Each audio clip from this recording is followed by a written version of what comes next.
Baik Bapak Ibu sekalian, saudara yang dikasihi oleh Tuhan, tadi kita sudah menyembah Tuhan, memuji kebesarannya, kita bersyukur pada Dia. Kemudian kita akan mempelajari firman Tuhan untuk melihat pesan Tuhan pada pagi hari ini. Saya mengajak Bapak Ibu sekalian untuk berdoa, nanti kemudian kita akan membaca firman-Nya. Tolong disiapkan firman Tuhan. Yang saya ambil adalah dari Kisah Rasul pasal yang pertama ayat 4 sampai dengan ayat yang ke-11. Memang ini adalah firman Tuhan yang disampaikan pada waktu hari Kamis yang lalu, tetapi saya melihat dari beberapa hal yang sangat istimewa pada pagi hari ini. Karena itu mari kita siapkan hati kita untuk melihat, membaca firman Tuhan, dan sebelumnya mari kita berdoa. Bapa di surga, terima kasih bahwa kami boleh pada pagi hari ini beribadah, walaupun kami berada sebagian besar di rumah masing-masing, tetapi itu tidak mengurangi kehadiran Tuhan, karena kami tahu firman-Mu berkata, barang siapa menyembah Allah adalah harus menyembah Dia di dalam roh dan kebenaran. Terima kasih Roh Kudus karena Engkau mendiami hati kami sejak kami percaya pada Tuhan Yesus sebagai Juru Selamat kami. Dan Roh-Mu yang Maha Kudus ya Bapa memberikan kemenangan di hati kami menghadapi berbagai macam persoalan.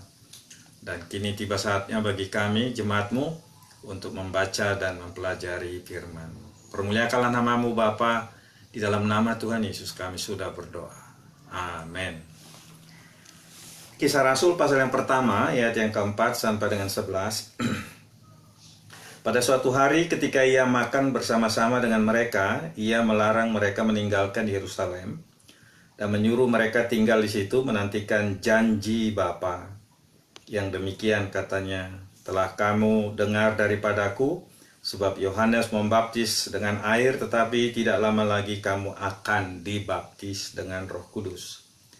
Maka bertanyalah mereka yang berkumpul di situ, Tuhan, maukah Engkau pada masa ini memulihkan kerajaan bagi Israel? Jawabnya, Engkau tidak perlu mengetahui masa dan waktu yang ditetapkan Bapa sendiri menurut kuasanya. Tapi kamu akan menerima kuasa kalau Roh Kudus turun ke atas kamu. Dan kamu akan menjadi saksiku di Yerusalem dan di seluruh Yudea dan Samaria dan sampai ke ujung bumi. Sesudah ia mengatakan demikian, terangkatlah ia disaksikan oleh mereka, dan awan menutupinya dari pandangan mereka. Ketika mereka sedang menatap ke langit waktu ia naik itu, tiba-tiba berdirilah dua orang yang berpakaian putih dekat mereka, dan berkata kepada mereka, Hai orang-orang Galilea, mengapakah kamu berdiri melihat ke langit? Yesus ini yang terangkat ke sorga meninggalkan kamu, akan datang kembali dengan cara yang sama seperti kamu melihat dia naik ke sorga.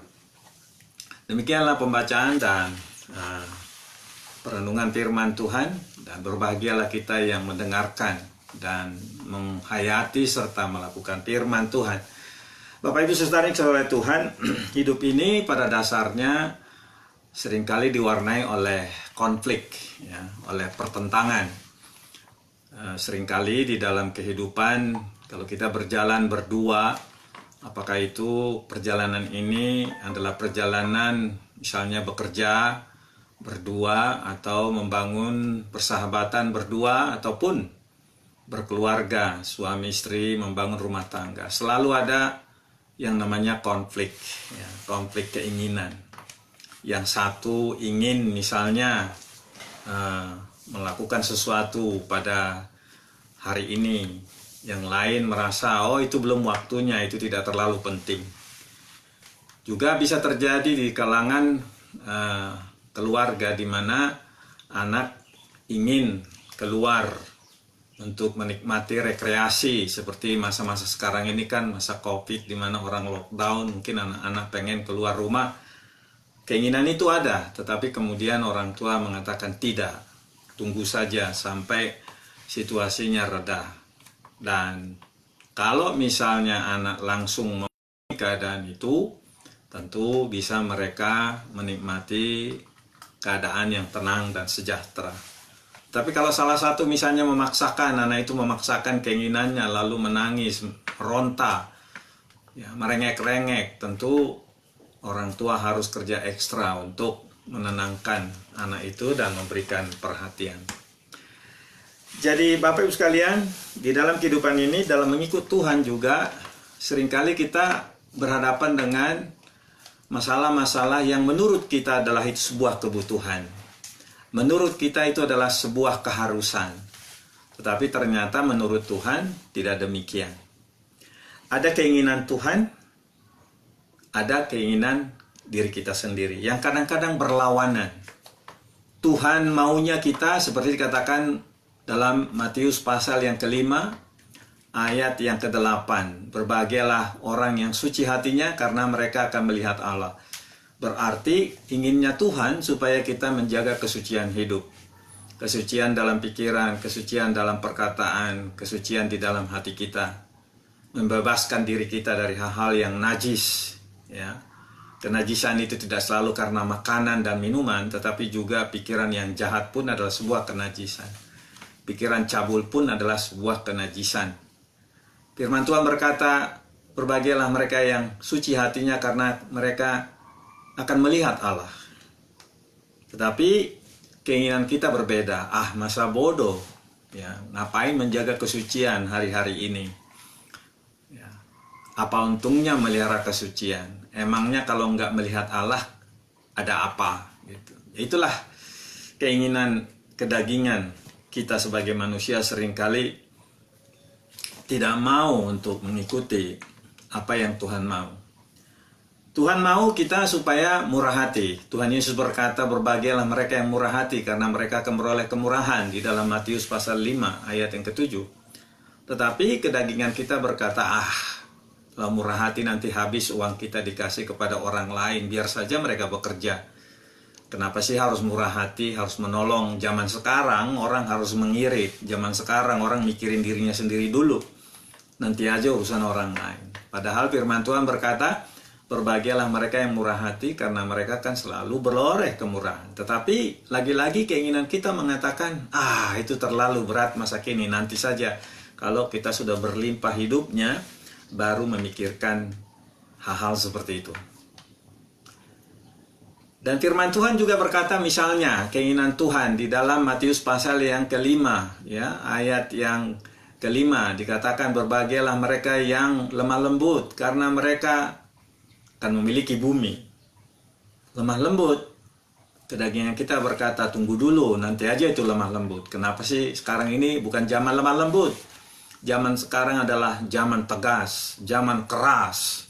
Kalau kita tidak keras juga nanti dibodoh-bodohin orang. Padahal kalau orang lain keras, yang ini keras, banyak orang sama keras, akhirnya mereka tidak bisa untuk memenangkan pertandingan. Dan kemudian tidak bisa merebut kemenangan. Itu sebabnya Tuhan Yesus berkata, berbahagialah mereka yang lemah lembut karena mereka akan memiliki bumi. Maksudnya adalah ketika orang menguasai dirinya, menguasai emosinya, menguasai pikirannya, apapun yang dirancanakan semula pada dasarnya bisa tercapai karena dia tahu strategi untuk menghadapinya. Kapan dia tegas, kapan dia harus mengalah, kapan dia harus lembut, kapan dia harus melakukan ini untuk mewujudkan tujuannya. Jadi begitu juga di dalam Kisah Rasul pasal yang 1 yang kita baca tadi. Pada suatu hari katanya ketika Yesus dan murid-muridnya berada di Yerusalem ketika selesai makan bersama, dikatakan dalam ayat 4, pada suatu hari ketika ia makan bersama-sama dengan mereka, itu berarti sudah 40 hari lamanya Tuhan Yesus selalu menyatakan dirinya pada murid-murid. Kita tidak tahu ini jamuan makan bersama yang keberapa. Karena ada juga jamuan makan pada waktu Yesus bersama dia dua muridnya di Emmaus. Setelah sampai perjalanan ke Emmaus, dikisahkan dalam Lukas pasal 24. Dalam perjalanan itu, setelah sampai menuju Emmaus, dua murid itu mengatakan pada Yesus, walaupun mereka belum kenal pada waktu itu, supaya mampir. Lalu dua murid itu menyediakan makanan, tiba-tiba Yesus melayani mereka.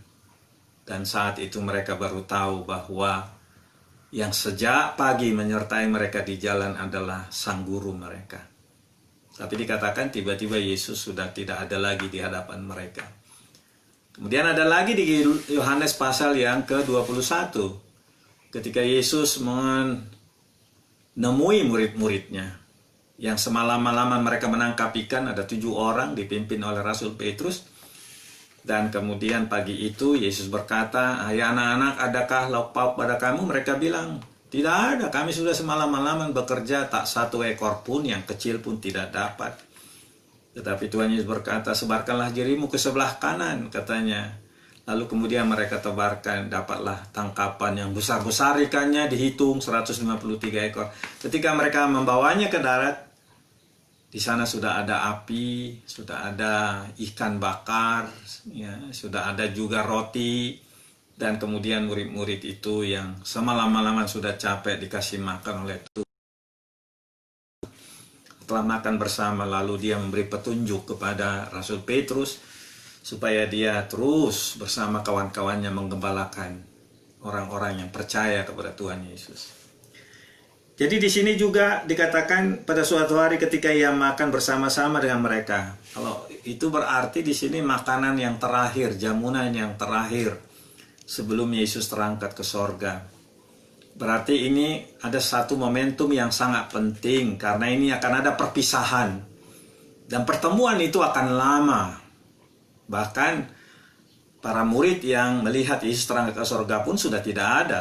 Barangkali mereka, ya jelas sudah, bukan barangkali, bahwa mereka sudah bersama dengan Tuhan di rumah Bapa, melihat kemuliaan Tuhan Yesus di tempat di mana dia berada. Karena Tuhan Yesus pernah berkata, mereka sudah mendengarkan Tuhan Yesus berkata, "Jangan gelisah hatimu, aku pergi ke rumah Bapakku, dan aku pergi menyediakan tempat bagimu. Kalau aku sudah menyediakan tempat bagimu, aku akan datang, lalu kemudian membawa ke tempat di mana aku berada, supaya di tempat di mana aku berada, kamu pun berada." Jadi ini adalah perpisahan yang terakhir bersama dengan murid-muridnya. Dan pesannya adalah pesan jangan meninggalkan Yerusalem. Karena ada janji Bapa. Janji yang masih harus digenapi. Janji Bapa datangnya Mesias, yaitu dirinya sendiri, yaitu Yesus Kristus datang ke dunia ini sudah digenapi. Itu terjadi 33,5 tahun sebelumnya. Yesus lahir di Bethlehem. Lalu kemudian para Majus melihat bintangnya. Lalu kemudian para Majus itu mencoba menelusuri, ingin menemukan di mana persis.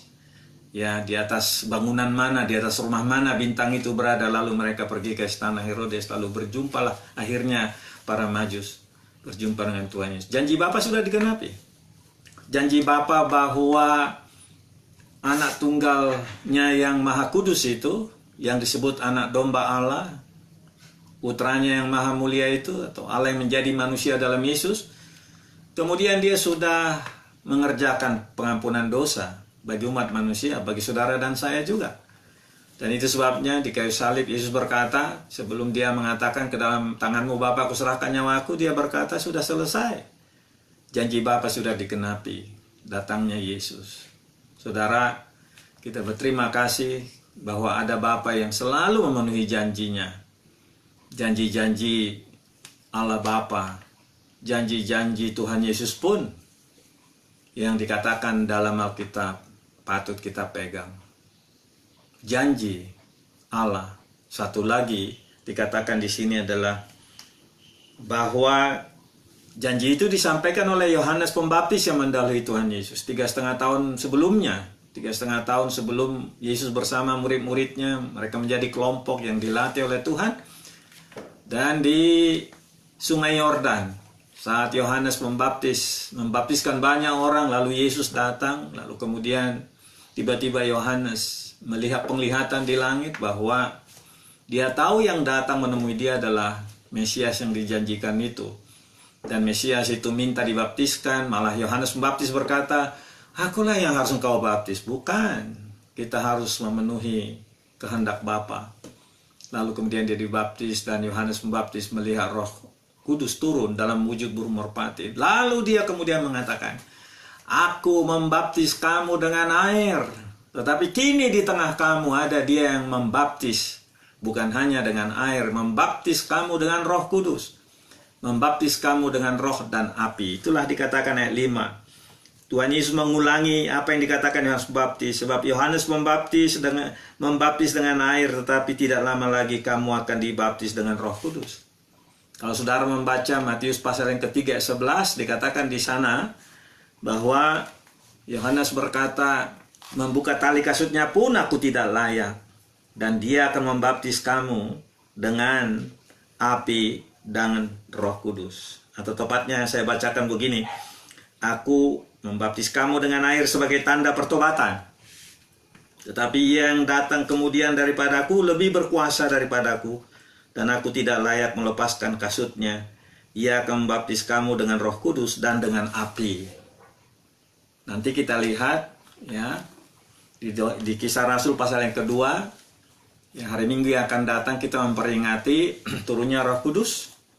Dan ketika Roh Kudus turun, ada lidah-lidah api bertebaran di kepala para murid. Kurang lebih ada kumpulan itu 120 orang di sebuah ruangan atas. Janji Bapa digenapi. Jadi kita boleh melihat di sini Bapak Ibu sekalian, saudara, kita beriman kepada Tuhan. Kita beriman kepada Allah yang janjinya dapat kita pegang. Itulah keuntungan kita, itulah satu ucapan syukur saya juga kepada Tuhan. Bahwa Allah yang berjanji, Dia yang menggenapi. Kadang-kadang memang persoalannya adalah kita tidak sabar menunggu janji Allah itu digenapi di dalam kehidupan kita. Percayalah bahwa kalau Anda berpegang kepada janji Allah, misalnya ketika Allah berkata, mintalah maka kamu akan mendapat, carilah maka kamu akan memperoleh, ketoklah pintu maka kamu akan pintu dibukakan. Itulah janji, ada perintah, ada janji. Kalau ada perintah, ada janji, pegang perintah dan janji itu, lakukan perintah itu, janjinya akan menggenapi.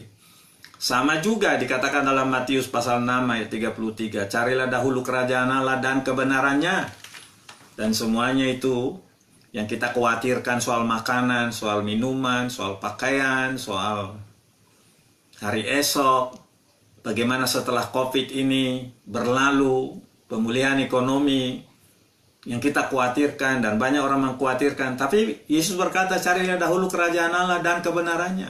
Arahkan hatimu kepada Allah. Pelajari firman-Nya, renungkan firman-Nya. Begitulah kita mencari kerajaan Allah dan kebenarannya. Menikmati kehadiran Allah dalam kehidupan kita, dalam keluarga kita. Dengan memuji Dia, menyembah Dia, ibadah keluarga, merenungkan firman Tuhan. Dan kemudian belajar, menggali supaya kita lebih mengerti kebenarannya.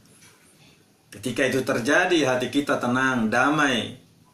Dan dikatakan bukan hanya kita beroleh damai, tapi berkat-berkat yang lain akan menyusul. Dan itu sebabnya Raja Daud di dalam Mazmur pasal 23 dikatakan, karena Tuhan adalah gembalaku. Kalau aku menjadikan Tuhan, kalau aku memandang Tuhan pemimpinku, gembalaku, aku tidak akan kekurangan. Dia akan memimpin aku ke air yang tenang, Dia akan menyabaringkan aku di padang yang berumput hijau. Dan itu Dia alami. Bahkan Dia katakan, kemurahan belaka akan menyertai aku. Dia menyediakan hidangan di hadapan lawanku. Pialaku penuh melimpah, kata Dia di dalam Mazmur 23 itu. Ada janji-janji Allah yang juga dapat kita pegang. Bukan hanya Raja Daud menikmati penggenapan janji itu. Begitu juga Yesus mengatakan pada murid-murid di yang kita baca ini, Kisah Rasul pasal yang pertama ayat 4-5, supaya mereka menerima janji Allah. Hari Minggu akan datang ketika kita memperingati turunnya Roh Kudus, berarti kita memuliakan Allah. Karena ada Allah yang berjanji dan menggenapi janjinya. Nah, itu hebat sekali, saudara. Dan yang berikut yang kita lihat di sini adalah, walaupun Tuhan mengatakan ada janji Bapa yang masih akan terjadi, digenapi, tiba-tiba murid-murid mengajukan pertanyaan pada Tuhan Yesus. Karena sudah 40 hari mereka melihat Yesus yang mati di kayu salib itu, yang menderita, tersiksa luar biasa. Dalam The Passion mungkin bisa menggambarkan pada kita derita sengsara Tuhan Yesus untuk mengampuni dosa manusia, menjadi korban penebusan dosa manusia. Lalu tiba-tiba mereka mengatakan di dalam ayat yang ke-6, pikiran mereka ini berkata, Tuhan, sudahlah, janji tinggal janji. Yang kami butuhkan sekarang adalah bagaimana kehidupan masyarakat kami dipulihkan. Itulah keinginan mereka. Itu sejak awal tadi saya katakan, ada keinginan Tuhan, ada kehendak Tuhan. Tetapi ada keinginan murid. Maka murid ini mengatakan, Tuhan, maukah Engkau pada masa ini memulihkan kerajaan bagi Israel? Keinginan Tuhan adalah supaya mereka menerima janji Allah. Tapi keinginan murid, enggak Tuhan. Kami pengen masyarakat kami pulih. Keadaan politik menjadi lebih baik. Kami pengen Tuhan bebas dari penjajahan bangsa Romawi. Sudah kurang lebih 400 tahun bangsa Israel dijajah. Keuntungan mereka, ekonomi mereka dibawa oleh pemerintah Romawi. Dibawa ke Roma. Membuat kota Roma mewah dan lain sebagainya. Kekayaan bumi, pajak, keuangan dari orang-orang Israel di Palestina pada waktu itu dibawa oleh mereka. Sama seperti kita ingat dalam sejarah, 350 tahun bangsa Indonesia dijajah oleh pemerintah Belanda dan semua kekayaan Indonesia dibawa ke sana. Bahkan banyak tulisan-tulisan sastra dan hasil-hasil karya seni yang dibawa oleh mereka, dibuat di museum di Belanda. Dan sengsara masyarakat kita. Dan kita lihat di sini juga mereka mengatakan seperti itu, Tuhan, maukah Engkau pada masa ini memulihkan kerajaan bagi Israel, Tuhan? Kami nggak mikirin janji-janji itu. Belum sempat kami mikirin itu. Yang kami mau adalah supaya perut kami terisi. Karena Engkau sudah membuktikan Kau bisa mengolah 5 roti dan 2 ikan, makanan 5.000 orang. Itu hanya laki-laki. Belum tahu lagi pasangan mereka. Belum tahu anak-anak pada waktu itu mungkin belasan ribu orang. Kami sudah lihat Tuhan. Pernah Engkau menjamu dengan 7 roti, 4.000 orang makan. Apalagi Tuhan, sudah waktunya Engkau melakukan pemulihan. Kaulah Mesias itu. Kami mengaku Engkaulah yang dinantikan oleh manusia itu. Pulihkanlah Tuhan keadaan kami. Bikinlah kami tidak lapar lagi Tuhan. Biarlah Tuhan Pilatus segera tidak ada lagi di Yerusalem. Kenapa? Karena Pilatus kejam. Bahkan Pilatus pernah menganiaya orang-orang yang menentang dia. Sehingga dicampurkan darah mereka dengan sesuatu sehingga membuat najis tempat ibadah di Yerusalem. Dia menakut-nakutin orang. Sudahlah Tuhan. Itulah permintaan mereka kepada Yesus. Sama seperti permintaan kita juga ya. Sudahlah Tuhan, berapa lama COVID ini? Sudahlah Tuhan, kami pengen keluar dari rumah. Sudahlah Tuhan, tolonglah kami. Kami masa beribadah terus di rumah. Masa online terus. Mungkin juga jemaat berkata, kapan Tuhan melihat pasti jabat lagi di gereja kita kumpul? Kapan membawa anak-anak bisa rekreasi? Itulah pertanyaan mereka, saudara. Ketika saya renungkan bagian ini ya, dalam sekali ya, itu juga memang keinginan saya. Saya pun pengen sekali sebenarnya supaya segera berlalu kehidupan normal dan kemudian masyarakat lebih tenang. Murid-murid berkata boro-boro janji Tuhan. Sudahlah, kami harapkan Kau pulihkanlah segera. Ya. Tapi jawab Tuhan dalam ayat 7, perhatikan saudara. Engkau tidak perlu mengetahui masa dan waktu yang ditetapkan Bapa sendiri menurut kuasanya. Soal pemulihan masyarakat, ekonomi, dan lain sebagainya. Itu urusan Bapakku. Bapakku harus melakukannya. Kapan itu terjadi? Itu urusan Bapa. Seolah-olah Tuhan Yesus mengatakan, pastilah Tuhan pedulikan kamu. Bapakku yang di sorga akan memulihkan keadaanmu, akan terus memelihara kamu. Mungkin dia mengingatkan khotbah dia yang pernah dikatakan, bukankah kamu lebih berharga daripada burung-burung di udara? Burung-burung di udara ada makanan, dipelihara oleh Bapakku yang di sorga, apalagi kamu. Bukankah Yesus pernah berkhotbah kepada mereka, rambut di kepalamu pun katanya dihitung, diketahui oleh Bapakku. Karena itu kamu tidak perlu khawatir akan apa yang kamu makan, apa yang kamu minum. Kan hari esok. Yes, Bapakku akan menjaga kamu, melihara kamu, yes. Apalagi pemulihan Israel menjadi jaya kembali seperti dalam kerajaan Daud masa lalu. Ya, 40 tahun di bawah pemerintahan Raja Daud, disebabnya di bangsa Israel selalu ingat ya Raja Daud. Raja Daud yang membuat harum nama Israel, ditambah lagi dengan Salomo, raja yang berhikmat, anak Daud, sampai Ratu Sheba datang membawa upeti, raja-raja lain membawa upeti kepada Raja Salomo karena kecerdasannya. Dan orang Israel pengen kembali ke zaman itu. Kita juga sama, kita pengen kembali ke masa-masa bahagia yang pernah kita alami. Bisa lagi enggak kalau orang misalnya pernah piknik ke tanah suci Yerusalem, ya toh?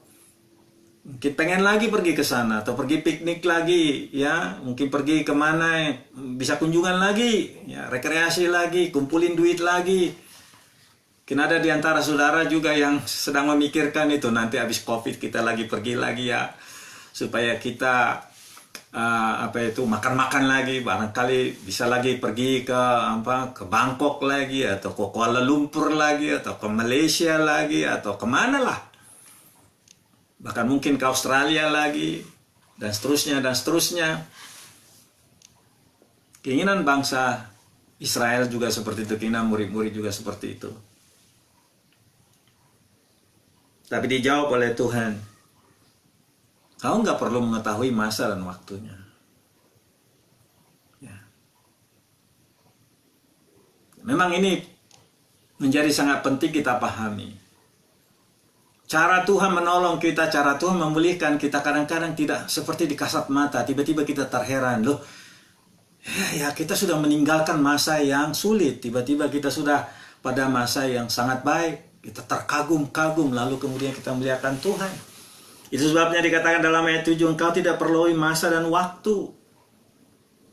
Pekerjaan Allah seringkali kita tidak bisa lihat, tiba-tiba sudah ada di depan mata kita. Kita terus bekerja dan rutin kehidupan kita, tahu-tahu, oh kita sudah lebih baik hidup kita dari kemarin. 10 tahun yang lalu gak punya rumah, tiba-tiba bekerja, tahu-tahu udah bisa beli rumah. 5 tahun yang lalu belum punya sesuatu yang diharapkan harus dia punya, tapi kemudian sudah ada. Begitulah berkat-berkat Tuhan dalam hidup saudara. Apakah itu berkat secara material, secara jasmani? Apakah itu berkat usaha dagang saudara? Dan seterusnya, pekerjaan, macam-macam yang lain. Tuhan Yesus berkata pada murid-muridnya, ya aku tahu, Bapakku akan pelihara kamu. Terus kalau Bapakku pelihara kamu, tapi kamu harus ingat, kata Tuhan Yesus di dalam ayat yang ke-8. Tapi kamu, ini dia. Keinginan kamu memang pemulihan ekonomi, rezeki. Apalagi murid-murid Tuhan Yesus adalah orang-orang Asia atau orang timur sana ya, di daerah Palestina sana pada zaman itu adalah orang-orang yang sangat ingin mempertahankan kehormatan. Terhormatlah kalau dia punya sesuatu yang bisa diperlihatkan kepada masyarakat, kepada tetangganya, pada orang lain. Terhormatlah kalau dia punya perhiasan yang bisa diperlihatkan pada orang lain. Terhormatlah dia kalau dia punya rumah yang bagus diperlihatkan kepada orang lain. Tuhan tahu itu. Itu sebabnya Tuhan mengatakan tidak perlu kamu mengetahui masa dan waktunya. It's okay. Tapi aku punya keinginan untuk kamu. Inilah dia. Keinginan Tuhan kepada murid-muridnya setelah dilatih selama 3,5 tahun melihat banyak perkara, termasuk melihat Lazarus yang sudah terkubur 4 hari di kuburnya lalu dibangkitkan oleh Tuhan Yesus. Spektakuler di hadapan para murid waktu itu, waktu mereka pergi ke Betania, tempat di mana Lazarus dibaringkan. Para murid bisa melihat bagaimana Tuhan Yesus hatinya masgul ketika Maria menceritakan kepedihan hatinya kepada Tuhan Yesus. Kok nggak datang-datang? Kami sudah kirim orang memanggil engkau ketika saudara kami sakit keras. Kau nggak datang-datang. Lihatlah dia sudah mati sekarang. Pada Yohanes pasal 11 ayat 35 dikatakan maka menangislah Yesus. Murid-murid sudah melihat itu. Lalu kemudian dia pergi ke kubur Lazarus. Ketika ditanya di mana kamu baringkan dia, terus mereka bawa. Lalu kemudian dia bilang Lazarus keluar. Hebat sekali. Murid-murid sudah melihat. Bahkan sudah melihat banyak peristiwa kehebatan Tuhan Yesus. Dan Tuhan menginginkan mereka yang sudah dilatih selama 3,5 tahun itu, mereka harus menjadi saksi Tuhan. Mereka harus menjadi pencerita Tuhan Yesus. Sama dengan itu juga kita saudara.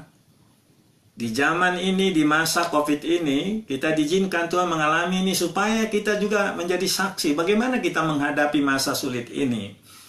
Apakah kita panik? Apakah kita sampai misalnya, saya tidak tahu kalau ada orang sampai menyiksa dirinya, menganggap dirinya tidak berharga lagi karena situasi ini, putus harap. Saya tidak tahu kalau ada orang sampai misalnya menghabisi nyawanya, bunuh diri, mabok, dan lain sebagainya untuk menghadapi ini. Tapi kepada murid-murid Tuhan Yesus berkata, enggak, kamu kuinginkan menjadi saksiku. Supaya kamu menceritakan tentang perbuatanku, supaya kamu menceritakan tentang apa yang pernah ku firmankan kepada kamu. Khotbah di bukit, khotbah di tepi danau Galilea, perbuatan-perbuatan besar, kasih karunia, kamu sampaikan kepada banyak orang. Dan kamu tidak bisa kerja sendiri. Coba aja lihat, mungkin itu kata Tuhan Yesus. Selama 40 hari ini kamu pelan-pelan bangkit dari ketakutan. 40 hari kamu membutuhkan supaya kamu percaya bahwa akulah dia yang sudah bangkit itu dari kematian itu. Tapi ada pribadi yang akan hadir dalam hidupmu, memberi kamu kekuatan. Itulah sebabnya dikatakan oleh Rasul Yohanes, dia akan membaptis kamu dengan Roh Kudus dan api, membuat jiwamu berkobar, membuat batinmu menyala seperti api. Tidak tahan kalau tidak menceritakan kebaikan Tuhan. Tidak tahan kalau nggak bernyanyi meninggikan nama Yesus. Seperti Rasul Paulus dan Silas, waktu mereka di penjara di Filipi, nggak tahan, nggak menyanyi tentang Tuhan Yesus. Padahal siang harinya Paulus baru aja dilempari batu. Badannya mungkin masih ada bekas-bekas lecet-lecet lalu luka-luka. Tapi malam hari itu tidak tahan, nggak menyanyi.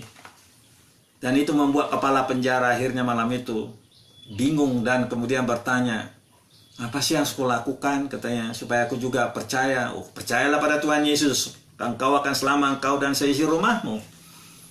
Saudara-saudara, kalau kita lihat bagian ini, Tuhan Yesus berkata, enggak, kamu harus jadi saksiku. Dan ada Roh Kudus yang dijanjikan oleh Bapakku. Kamu menunggu janji itu, akan datang, dia akan memampukan kamu. Jadi, saudara, inilah maksud Tuhan juga untuk kita. Keinginan kita adalah supaya, ya sudahlah, yang penting bagi kami adalah bisa menyekolahkan anak, bisa makan, bisa piknik, bisa punya rumah, perbaikan kehidupan. Tapi ada satu kehendak Tuhan yang jauh lebih mulia yang perlu kita pahami. Saudara dan saya yang sudah beriman kepada Tuhan Yesus, mencicipi kebaikan Tuhan, sejak Anda percaya pada Tuhan Yesus, menyambut dia sebagai juru selamat pribadi, pemberi hidup kekal, Yang membawa Anda ke rumah Bapa tadi, Saudara Sally mengatakan, terima kasih Tuhan karena Engkau membawa kami kepada kehidupan yang kekal. Saudara, ada yang Tuhan mau dalam kehidupan kita, yaitu menceritakan kebaikannya. Roh itulah yang kemudian menguatkan para murid, dan kemudian mereka ini menjadi saksinya, menceritakan Tuhan Yesus di Yerusalem, di Yudea, Samaria. Nanti diceritakan semua dalam Kisah Rasul pasal 2, pasal 3 sampai dengan katakan ke ujung bumi, yaitu berarti ketika Rasul Paulus dia bisa sampai ke Roma yang disebutkan di dalam Kisah Rasul pasal 28, dan perjalanan menuju Roma juga, saudara, karena itulah kerinduan dia. Perjalanan menuju Roma juga sangat sulit ya, karena naik kapal, kapalnya hampir tenggelam. Itu disampaikan, dituliskan oleh Dr. Lukas di Kisah Rasul pasal 27 dan 28. Sampailah dia ke sana ujung bumi, pada waktu itulah kota Roma. Tapi kalau kita lihat ujung bumi, kalau Yerusalem ya seluruh bumi ini. Karena bumi ini ternyata bulat, ujungnya kita tidak tahu.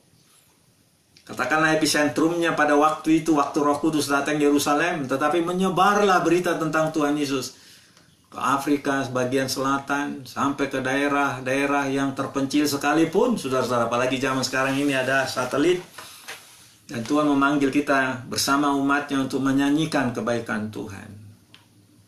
Ya. Di masa sulit ini kita tidak mengutuki Tuhan. Di masa sulit ini kita tidak mengabaikan Tuhan. Di masa sulit ini kita tidak mengambil tindakan-tindakan yang mempermalukan nama Tuhan. Justru di masa sulit ini kita giat berdoa, berharap, menyanyikan pujian, mengangkat tangan kita menyembah nama Tuhan Yesus, menyaksikan kebaikan Tuhan. Dan kita berkata kepada anak-anak kita, kepada generasi muda, sabar anak-anakku, Tuhan tahu ini semua terjadi. Kenapa ini semua terjadi? Hampir 3 bulan sudah masyarakat kita lockdown, seperti lumpuh keadaan ekonomi. Pasti ada maksud Tuhan. Sebagai orang mengenal siapa Tuhan, dan Roh Kudus sudah berbicara dalam hidup saudara, dan Roh Kudus sudah menuntut saudara lebih mengenal siapa Tuhan Yesus, dan kemudian kita sudah membaca firman Tuhan, tentu kita juga bisa memahami ada maksud Tuhan.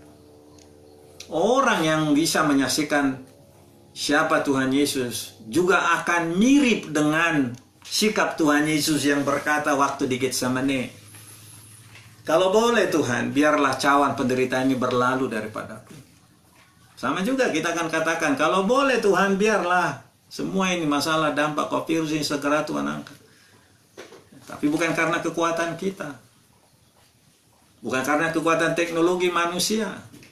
Dan Tuhan berkata di Getsemani, janganlah kehendakku, kehendakmu jadilah. Kalau memang supaya namamu ditinggikan melalui deritaku, kata Tuhan Yesus, jadilah kehendakmu. Kemudian dia yes di Getsemani, lalu memikul jalan salib esok harinya. Kita beriman pada Tuhan Yesus, pasrah, pasrah yang tabah, pasrah yang berpengharapan. Di dalam Roma pasal yang ke-5, firman Tuhan berkata seperti ini, pengharapan kita untuk bermegah tidak akan sia-sia. Kenapa? Karena pengharapan kita itu membuat kita bisa bermegah akan menerima kemuliaan Allah. Dikatakan dalam pasal yang ke-5, pengharapan tidak mengecewakan. Pengharapan, kita berharap akan lebih baik keadaan kita setelah ini, ke depan akan lebih baik. Bagaimana itu bisa terjadi? Kata Tuhan Yesus tahu. Tadi dikatakan dalam ayat yang keberapa, ayat ke-7. Oh, kamu nggak perlu tahu itu. Bapakku, itu urusan Bapakku. Bapakku mengerjakannya dalam hidupmu. Dan kemudian Tuhan Yesus berkata, firman Tuhan berkata dalam ayat 5, pengharapan tidak mengecewakan karena kasih Allah telah dicurahkan di dalam hati kita oleh Roh Kudus yang telah dikaruniakan pada kita. Tuhan menghendaki kita menyanyikan kasih-Nya. Bersaksi berarti menyanyikan kasih-Nya. Menunjukkan kebaikannya, menyatakan hidup berpengharapan. Karena kita tahu seperti firman Tuhan dalam kitab Pengkhotbah pasal 3 ayat 1-8, segala sesuatu ada waktunya. Kita yang berpengharapan di dalam Yesus Kristus bisa mengatakan, ya Tuhan, kami tahu ini berat. Kami tahu, kami juga tidak tahu bagaimana dengan anak-anak kami dan seterusnya ke depan. Tetapi kami tahu Engkau adalah pemilik waktu. Roda ini berputar, diputar oleh kehendak-Mu. Kau yang tahu, sekarang kami berada di bawah, nanti kami tidak tahu kapan kami pada gilirannya di atas, dan seterusnya. Itulah Tuhan inginkan kita menjadi saksi-saksi Tuhan Yesus Kristus. Karena Tuhan Yesus Kristus sudah memberi teladan penderitaan secara jasmani. Dan untuk itu kita dipanggil juga menjadi tabah, tenang. Saat Tuhan Yesus menyerahkan segala deritanya kepada Bapaknya, begitu juga kita sebagai orang menyaksikan Tuhan Yesus dalam tutur kata, sikap kita, etika kita, moralitas kita, cara kita bekerja. Kita bisa menyaksikan Tuhan Yesus melalui cara kita bekerja. Bagaimana emangnya cara Tuhan Yesus bekerja? Dia gigih, dia ulet. Ya kan? Tuhan Yesus adalah pekerja keras. Ingat, setelah ayahnya Yusuf meninggal, katakanlah Yesus pada waktu itu umur 14 tahun. Kurang lebih 16 tahun Tuhan Yesus tukang kayu. Sampai umur 30 tahun kemudian dia tinggalkan itu, memenuhi rencana Bapaknya untuk melatih murid-muridnya selama 3,5 tahun. Jadi kita lihat saudara, sebagai saksi orang menyaksikan Kristus, kita menyaksikan Kristus melalui cara kita bekerja, bertanggung jawab, mengerjakan pekerjaan kita, nggak malas-malasan. Terus gigih mengerjakan pekerjaan kita yang dipercayakan oleh Tuhan. Ya tentu asal pekerjaan itu halal. Artinya bukanlah pekerjaan yang haram. Dalam firman Tuhan dikatakan dalam Efesus pasal yang keempat ayat 28 dikatakan, jangan kamu menjadi pencuri. Kamu harus bekerja keras supaya kamu bisa memberi berkat, bukan hanya bagi dirimu, bagi keluargamu, bagi orang lain juga. Kamu harus menjadi pekerja keras, bukti bahwa kamu sudah mengenal Kristus. Kata firman Allah dalam Efesus pasal 4 ayat 28. Saudara-saudara, perhatikan di sana, kita menjadi saksi bagi Kristus di zaman ini. Dulu 2000 tahun yang lalu setelah Roh Kudus turun, 11 murid itu ditambah lagi dengan satu dipilih oleh mereka, Matias namanya, supaya katanya komplit 12. Dan Roh Kudus itu memakai mereka tersebar ke berbagai tempat. Bahkan ada Rasul Thomas yang pergi ke India dan dia mati di sana. Semua mereka hebat sekali. Tapi itulah pekerjaan Yesus untuk 12 murid yang sudah dilatih selama 3,5 tahun. Tentu ada maksud Tuhan juga bagi hidup kita di Indonesia.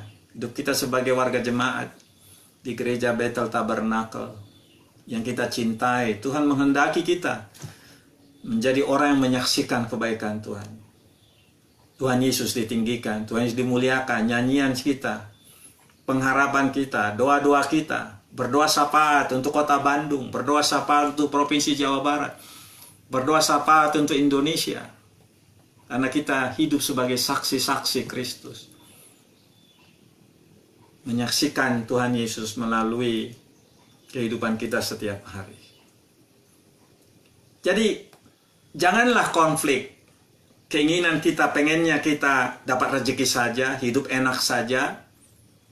Tapi keinginan Tuhan adalah supaya kita dipakai oleh Dia menjadi instrumen, menjadi alatnya. Dimanapun Tuhan tempatkan kita, apapun yang Tuhan izinkan kita kerjakan untuk menjadi kehidupan kita sehari-hari, bukan hanya untuk kita, tapi juga untuk sesama kita. Mungkin saudara dipakai oleh Tuhan membuka pekerjaan supaya orang lain bisa bekerja bersama saudara. Lalu kemudian saudara bisa menjadi berkat bagi yang lain dengan membuka lapangan kerja.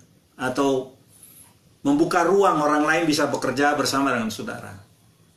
Begitulah kita menjadi saksi bagi Tuhan. Karena Tuhan Yesus Kristus juga membuka ruang bagi orang lain. Supaya orang lain berpartisipasi di dalam pekerjaan untuk meluaskan kerajaan Allah. Meluaskan pemerintahan Allah nyata dalam dunia. Dia memberi ruang bagi nelayan.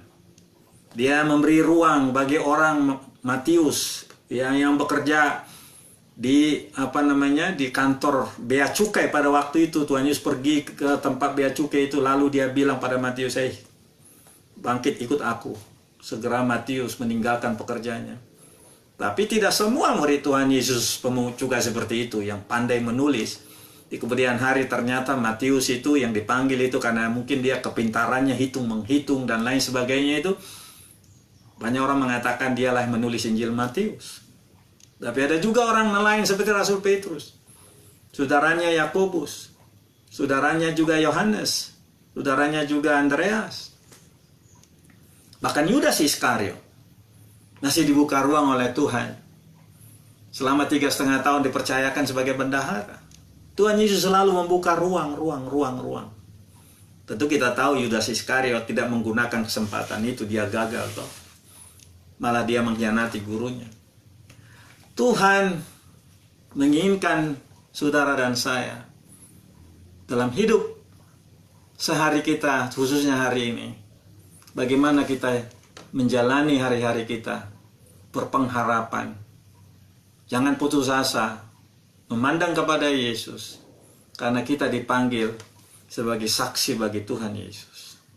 Dan kita tidak kerja sendirian, saudara tidak kerja sendirian. Ada Roh Allah yang sudah mendiami saudara. Ingat ya, siapapun yang sudah percaya pada Tuhan Yesus, di Efesus pasal 1 ayat 13-14 dikatakan, bagi mereka yang mendengar Injil dan percaya pada Tuhan Yesus Kristus sebagai Juru Selamat, Roh Kudus sudah dimeteraikan dalam hidup mereka. Artinya mereka sudah menjadi tempat kediaman Allah. Peranan kita adalah memberi diri kita untuk selalu dipimpin oleh Roh itu, dipenuhi oleh Roh itu. Dan kemudian beragam karunia, talenta, potensi diri kita dibangkitkan olehnya supaya menjadi berkat bagi kita, bagi sesama kita, dan mempermuliakan nama Tuhan.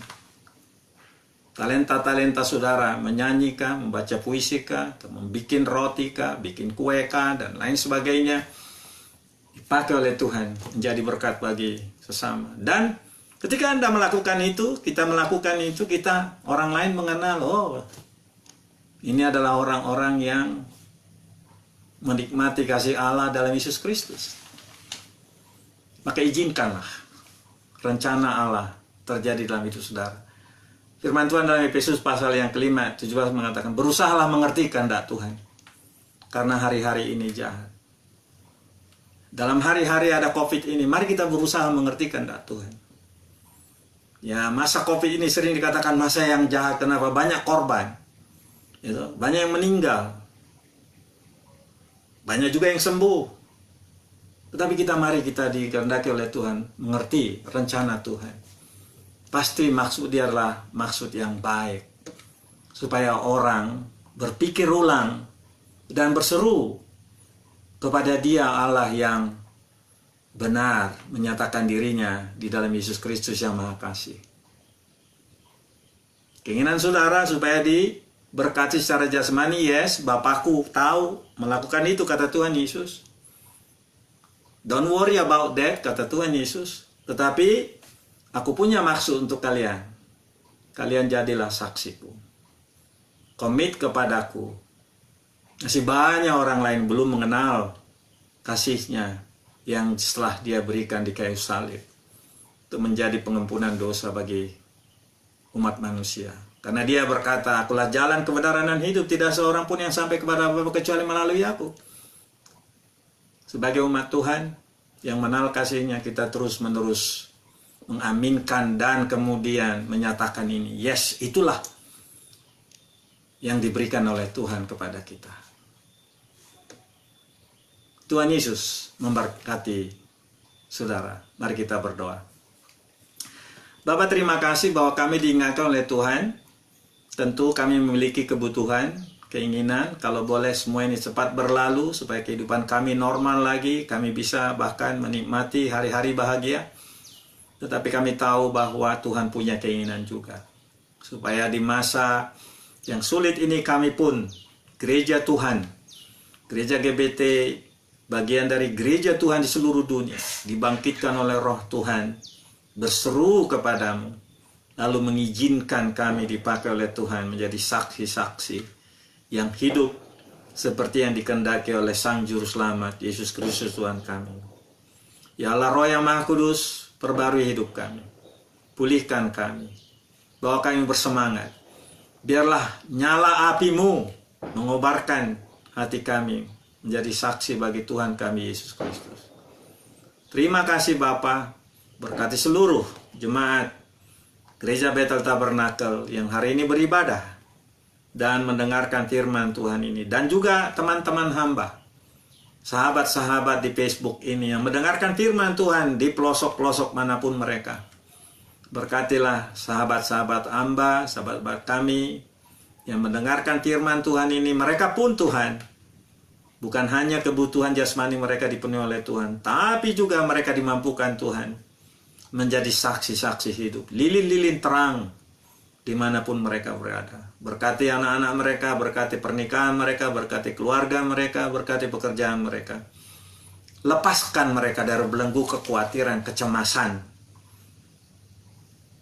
dan bawa mereka hidup dalam kobaran pengharapan. Semua ini akan berlalu digantikan.